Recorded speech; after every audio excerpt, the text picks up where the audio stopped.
Bismillahirrahmanirrahim. Assalamualaikum warahmatullahi wabarakatuh. Di sini saya akan mereview novel sejarah yang berjudul Halaman Terakhir. Halaman Terakhir adalah novelisasi penggalan dari kehidupan Jenderal Polisi Hoegeng Iman Santoso, sosok polisi teladan yang jujur, berintegritas, dan sederhana yang mungkin hingga kini tidak ada yang sepertinya. Di novel ini, penulis hanya membatasi kisahnya dari 2 kasus terakhir yang ditangani oleh Hoegeng sebelum ia dipurna baktikan sebelum masa tugasnya berakhir oleh pemerintah Orde Baru saat itu. Novel ini dimulai dengan sebuah prolog yang mengisahkan bagaimana pergulatan batin Hoegeng saat membaca surat dinas dari Menhankam yang salah satu kalimatnya berbunyi seperti ini. Dengan ini, kami menunjuk Jenderal Hoegeng Iman Santoso sebagai duta besar kerajaan Belgia. Kalimat itu mendandaskan bahwa tugasnya sebagai Kapolri telah selesai, walaupun sebenarnya masa tugasnya belum habis. Sebagai seorang prajurit, Hoegeng menerima keputusan tersebut. Namun yang disesalkannya adalah mengapa ia harus berhenti saat ia sedang menyelesaikan 2 kasus besar yang selama ini menyita energi dan waktunya.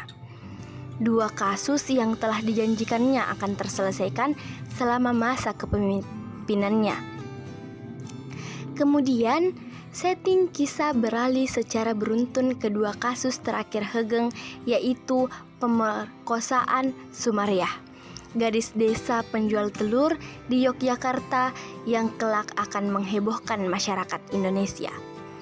Karena ada dugaan keterlibatan anak pejabat dan kasus penyeludupan mobil mewah oleh Sony Cahaya yang memiliki kedekatan dengan keluarga cendana dan diduga melibatkan para pejabat terkait dalam usaha ilegalnya ini. Dalam kisah Sumariah, penulis menarasikan tragedi gadis penjual telur itu dengan dramatis, mulai dari perkosaan yang dilakukan 4 orang pemuda dalam mobil kombi terhadap Sumariah hingga proses persidangan yang berlarut-larut, berbelit dan melelahkan. Tekanan batin yang dialami Sumariah terungkap dengan jelas di novel ini, apalagi ketika pada akhirnya dia sempat menjadi tersangka, atau bagaimana kasusnya ini menjadi kasus besar dan rumit karena diduga ada anak pejabat yang terlibat dan hadirnya tersangka dan saksi-saksi baru yang janggal.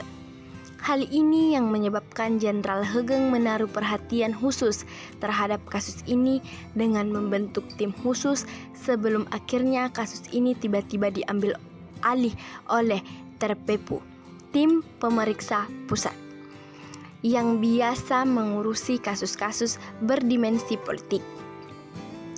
Pada kasus penyeludupan mobil mewah, pembaca akan diajak melihat bagaimana Sony Cahaya mendatangkan mobil-mobil mewah dengan cara cerdik yang tentu saja melibatkan instansi-instansi terkait. Di bagian ini, pembaca juga disuguhkan keseruan proses penangkapan Sony Cahaya sang merah gembong penyeludup mobil mewah.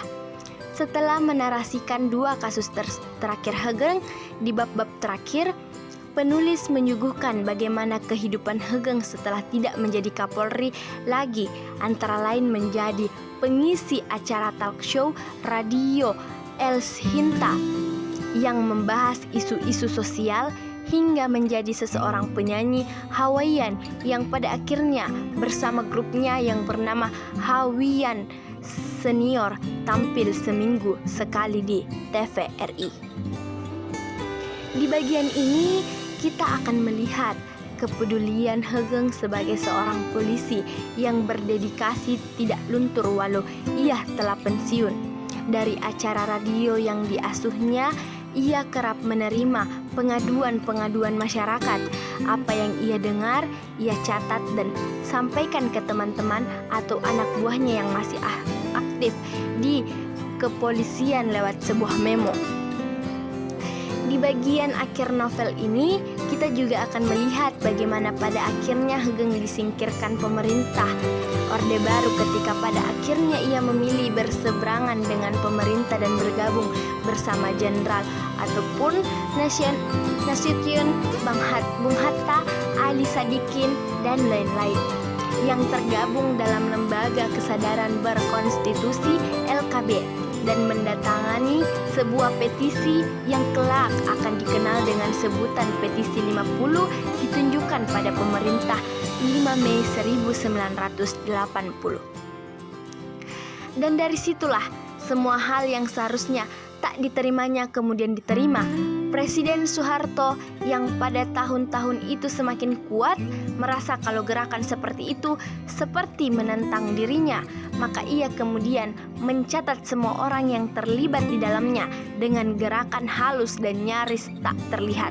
Soeharto kemudian melakukan serangan balasan. Novel ini mengungkapkan bahwa sejak Hegeng ikut menandatangani petisi 50, maka banyak yang berubah dari kehidupannya. Antara lain, ia tidak bisa datang ke pernikahan Prabowo dan Titik Soeharto. Padahal ia adalah sahabat Sumirta, ayah Prabowo. Selain itu, TVRI juga menghentikan siaran musik Hawaiian Seniors yang sudah berjalan bertahun-tahun. Hegeng menerima semua perlakuan itu dengan lapang dada. Hanya satu yang paling memberatkan dan melukai hatinya, yaitu pelarangan dirinya untuk hadir di upacara Bayangkara HUT Polri setiap 1 Juli. Secara keseluruhan, novel ini berhasil mengungkap dengan baik seluk-beluk dan kerumitan penanganan dan 2 kasus besar yang benar-benar pernah terjadi di dalam balutan dramatisasi fiksi yang menarik. Namun sayangnya, porsi pengungkapan 2 kasus ini terlalu mendominasi kisahnya, sehingga porsi dan ketokohan Hegeng sendiri tampak sedikit tenggelam pada subjudul novel ini adalah sebuah tentang Jenderal Polisi Hegeng.